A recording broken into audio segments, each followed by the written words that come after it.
So, Chris Wakerley, welcome to Great Minds Series. It's good to be here. It's wonderful to have you with us. Chris, just a few words about your background before we move into talking about KPMG and Boxwood.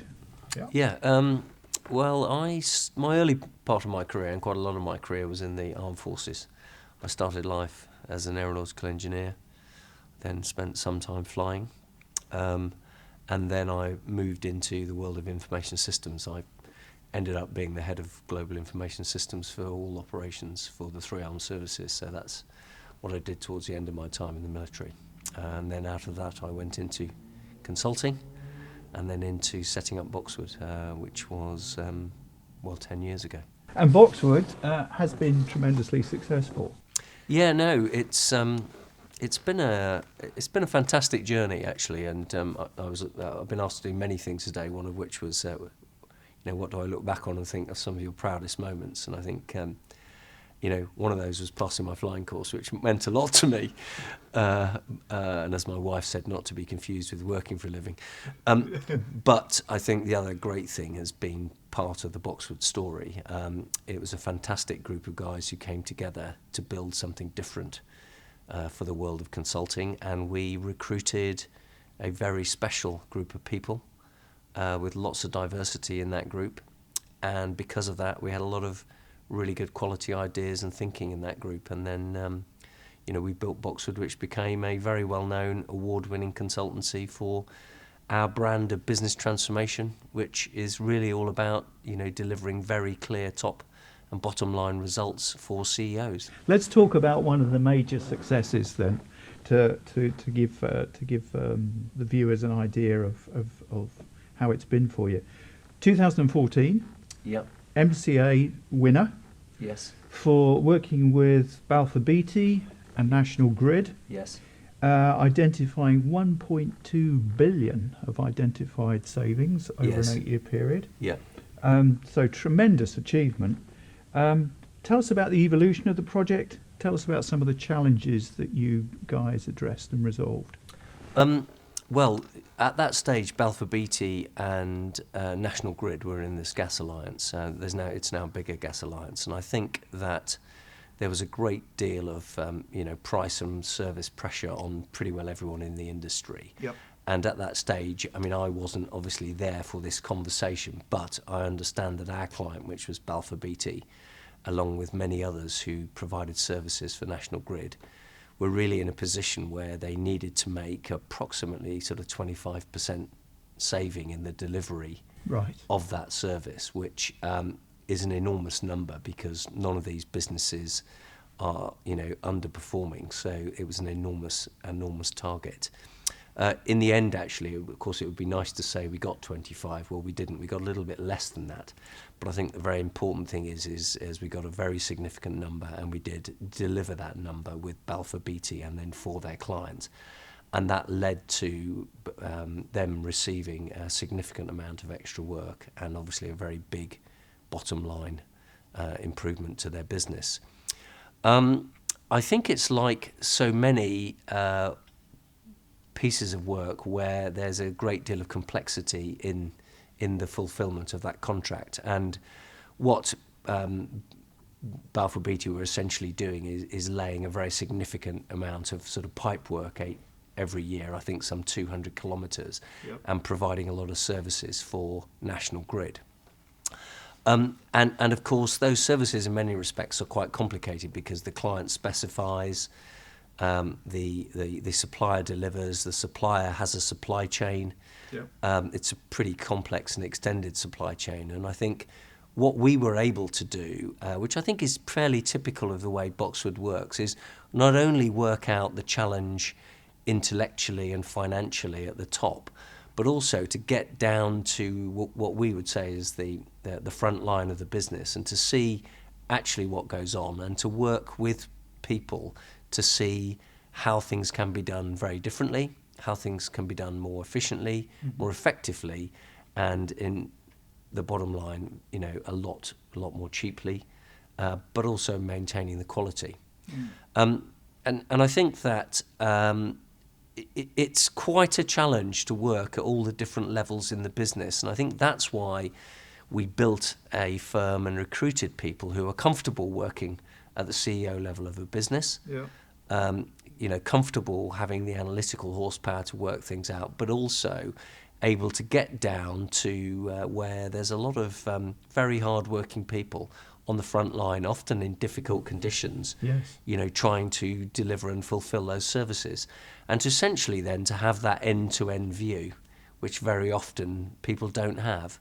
And then I think more importantly to work in an innovative yet sensible and fair way with everybody. And I think to unify people at all levels in the business about what the solution could be and actually get it delivered. So for us it was a fantastic piece of work. The award ceremony was tremendous, and it was great to be there with the guy who was leading that business, because I think for him it was a very big career moment. It was a very important career moment for us as well, but I think for him as the leader of the business, there's always a great deal of trust involved in whoever you decide to hire as your consulting partner. But I think we worked very well together, and we came through with enormous results.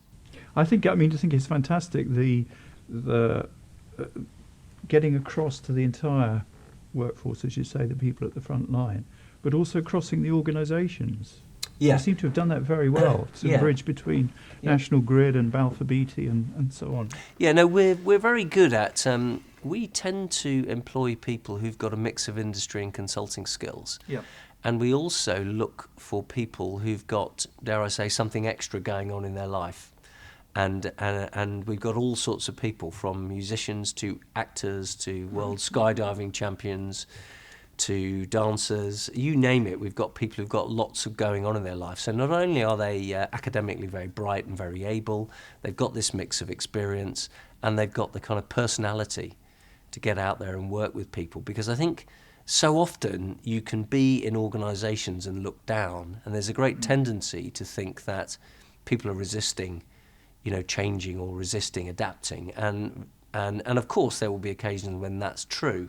But very often it's because you haven't really involved them. You're asking them to do something that they actually know doesn't make sense. Yes. But actually by going there, seeing them, working with them, and taking that time and that trouble and bringing different ideas together, you get to a point where they own the solution, and then they will implement the solution for you. So I suppose one of the things I would always say to people is, if you're seeing a lot of resistance to change, it could be just that. But very often, have you done the kind of, preparatory work that you need to make sure you've got a solution that's really robust and can actually be practically implemented. Yes. And we like to pride ourselves on the fact that we would do that work. Well, that is a tremendous achievement. I looked at your when I was getting ready for this, looking at your website, the Boxwood website. Your core values. You talk to 3 pillars: people, partnership, and performance. Well, I suppose our overall philosophy is that if you get the right people with the right, dare I say, academic base, the right ethos and the right attitude, you can probably pretty well do anything. And so that's why we put such a lot of care and attention into the culture and the environment of Boxwood. And indeed, making it both, I think, a special place to work, but also a place that's very open. And so what you'll find is people are open to asking for help, very much open and willing to give help to each other, and very respectful of the diversity that is within the team. And what I mean about that in particular is, I think that we've got very diverse people, some who are very analytic, and wouldn't necessarily be as comfortable as others in front of a CEO. Others who are much more operational, others who are much more consultants, others who are much more industry people. And I think it's leading and creating an open and supportive culture with that diversity that's made us, A, very strong, because there were ups and downs when we were building Boxwood. It was less than straightforward. And I think that we were a very strong organisation that weathered all sorts of things and then went on to deliver, I think, great results for our clients and great work for our people. And I think it's all down to the care and attention that we put into, both the way we found people, but also the way we led them and the atmosphere and ethos of the firm. And I very much like the idea of performance rather than profitability. It would have been very easy to run straight into an accounting measure, but actually performance, as we know, is much more than. So people was crucial, and that's why we led the firm in the way we have. We built it in the way it had. Yeah. I think being a true partner for your client was the other big pillar for us, because I think it's not. You don't anticipate all of the issues that are going to arise when you take on a transformational program. Yeah. I think it would be great if you were bright enough and wise enough to be able to do that, but I think the sad facts are that you're going to come across things that you haven't been planning. Yeah. And I think then it's about how both parties work together. So we always looked for great CEOs to work with, and we always looked for people who were passionate about their business, as passionate as we were about ours and about theirs. Yeah. And we looked to work together in a partnership way.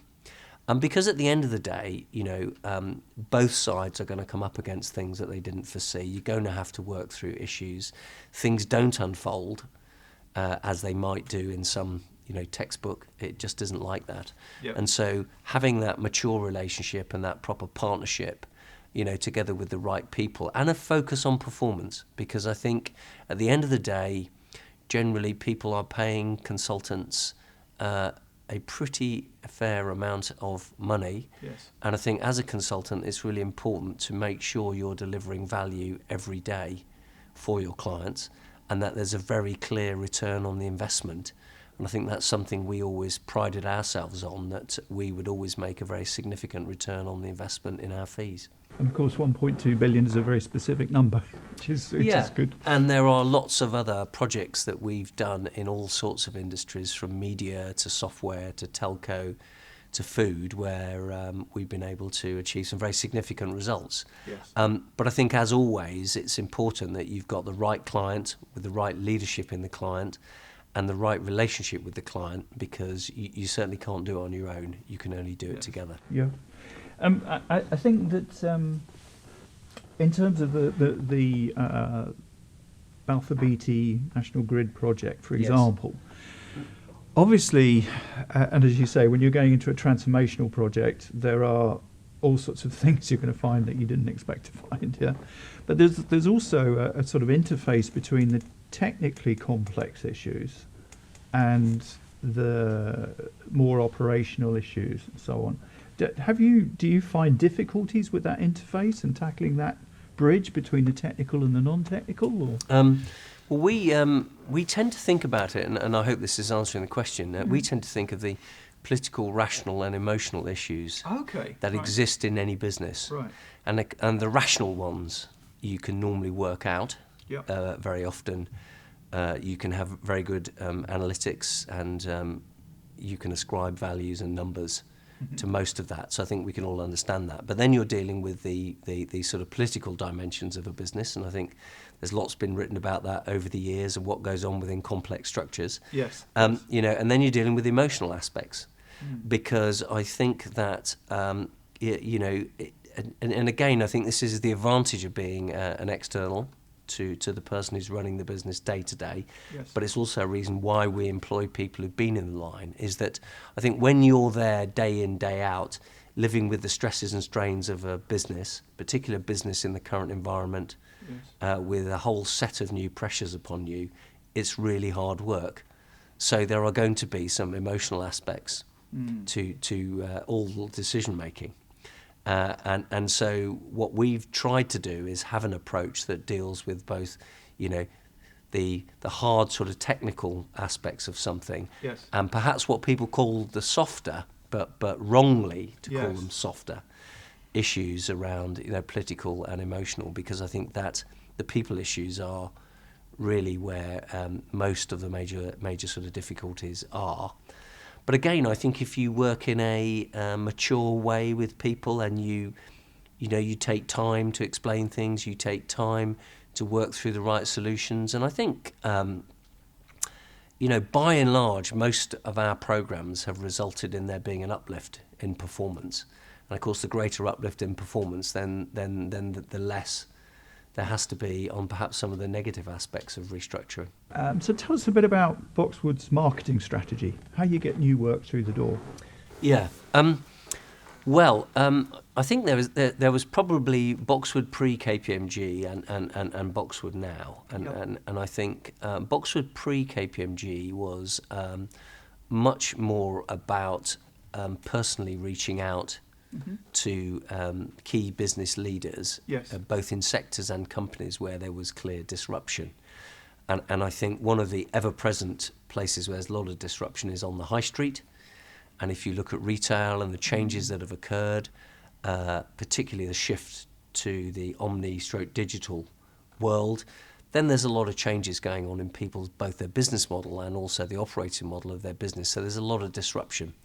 But so too is there in the delivery of any service, whether it's oil and gas services, as in the case of the Balfour Beatty example and National Grid that you cited earlier, or whether it's delivering software services that have previously perhaps been delivered in an on-premise license-based model to a global software as a service subscription-based model. So we look for disruption wherever we can, and we then used to target individuals. I think we also produced some very thoughtful insight, and we did a whole series looking at, one of them was we called Race to the Bottom, which was particularly aimed at retailers and in the world of omni-channel. So we did do that. And I think we used to hold a lot of intimate chief executive level dinners where we could have a sort of Chatham House rule conversation with people from different industries. And I think we always felt that CEOs really appreciated meeting somebody else from another industry who wasn't a direct competitor, but they could share some particular knowledge and insights. Yeah. Increasingly, we've got a good market, and digital presence. And of course, in KPMG, that will only get better. And of course, we're now using KPMG's very extensive, both UK and global network, literally, because if you look at KPMG and its network of relationships through its audit, tax and other financial work, not to mention management consultancy, is very extensive. So I think we went from a very, almost a very targeted, one-to-one, personal, intimate, one-to-one communications to now, leveraging a very extensive KPMG network. Do you see trends at the moment in management consulting assignments? Are there waves of interest coming through from your clients? I think growth, dealing with regulation, managing talent, and coping with the complexity that comes from global businesses. I think all of those things are right on the top of people's agenda. I think management consultants themselves, there is a real opportunity there because management consulting has got to evolve. Yep. And I think as far as KPMG is concerned, they've been making extensive investments, both firstly at getting the right people in through the graduate programme into the business, but secondly, significant investments, particularly in the management consulting area, so that we can meet the needs of our clients and actually become their clear choice when they're facing complex problems. And as I said earlier, I think growth is right at the top of their agenda, and there is a real opportunity there because I think you've got to work as a management consultant in a, dare I say, much more thoughtful way and actually deal with the client issue in the widest sense, rather than perhaps offering them something that was a little more formulaic. Yes. And so, but again, and I think, given your business, the business of education, I think that will provide a lot of stimulation for people coming into consulting. It makes it a very exciting place to work, and I think it makes it a very dynamic place to work. Big data. Yes. Data analytics. I'd always learned and always thought that with management consulting, one of the great things you guys get is the data. Yes. Because then you can start to build up the benchmarks and understand where different businesses are coming from. Has it really been so revolutionary in your business, would you say? Big data and data analytics? Well, we have got a very strong analytics capability and a particularly fruitful partnership with McLaren, the racing team, Oh, you're right. where we're bringing McLaren, technology and thinking into our analytics. We're also bringing it together with management science, so the two together is very strong. Yeah.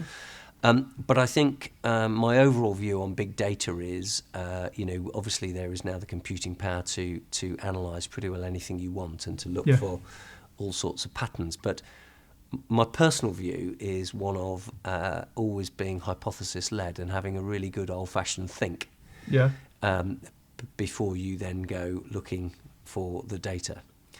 Because I think that you can, analyse pretty well anything these days, but I think having a really clear idea of what you think is going on and a clear hypothesis, and I think that's why I like the way in KPMG we're mixing management science and decision making together with extremely strong analytical horsepower and the ability to analyse vast amount of data. So I think we're in a really good and strong place because it's kind of hypothesis and related led, coupled with very strong analytics. I'm encouraged by what you're saying, because my students will often say to me, because you're old, you know which questions to ask. That's the important thing. Yeah.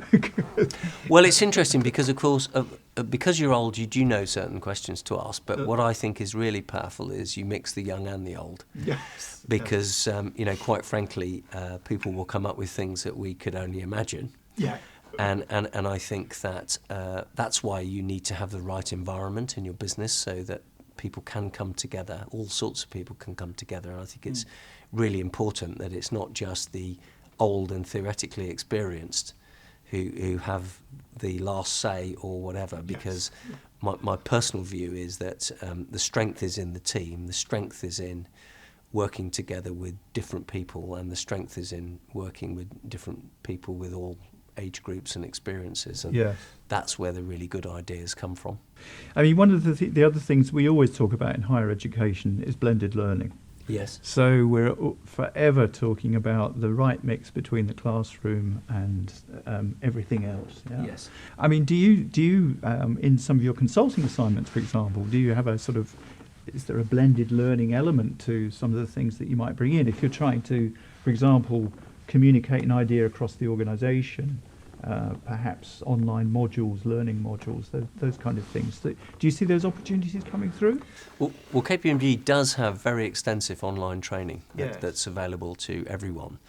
And so I guess the philosophy of the firm is to recruit very talented people from the outset with good underpinning education to provide good online learning, but also then to provide a lot of flexibility in the way people take their careers, and it's very easy to start in one part of the business and then move your career to another.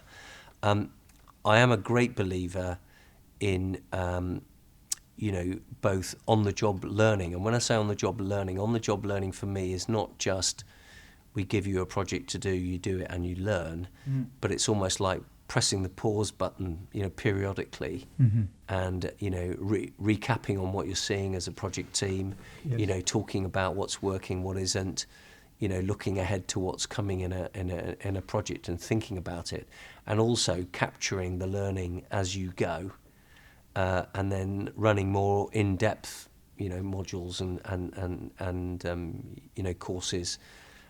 Before specific projects, and dare I say after specific projects for a wider group of people. So I think you need a mix, but I think the thing, again, I think as far as we're concerned, is you're going to always be learning, and that is now, the way the world is. You will all know this better than me, but I think you're always going to be learning, but it does start with having good underpinning knowledge, but then having an environment in which people can learn. One last question, Chris. When you're looking to recruit people into Boxwood, yes, what do you look for? We always start, I think, and it's because it's a natural filter with the kind of underpinning education.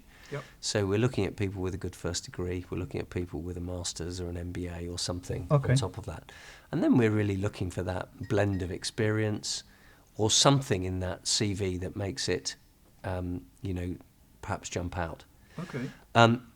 Once we've done that, we tend to run what we call our selection days. because we like to see people in action with their peers. So we do, problem solving, looking at a particular client issue, people working together. Because I think when you put 6, 8 or 10 people together from cold for the first time, then I think you see quite a lot in a day. So we look for education, obviously experience, but also personal interpersonal skills, and dare I say, how willing are people to participate? Yes. Which is crucial, and I think a bit of personality at the end of the day. And of course, personality is not always the gregarious character. It might be the extremely thoughtful, perhaps slightly introverted person, but who's got an awful lot to add. So we're looking and observing really over a period of a day, having shortlisted people. That tends to be how we work. I don't know if that answers your question. It certainly does. And clearly, from your success, you've done that very well. Yeah, and I think it makes it. We always talked about, if you go back and look at our original vision for the business, it was about organisations that we worked with would keep winning. So we always wanted to make sure whoever we've worked with will stay ahead of their competition. Yeah. And we always talked about having a fun and profitable business. And I think if you come at it from that angle and you look for interesting work, you work with great CEOs, you do your very best always, and you have a very open and supportive culture, then I think what we've proven to ourselves is you can have a lot of fun, do a lot of good work, and get some great results for clients. Thank you very much, Chris, for your time. Thank you.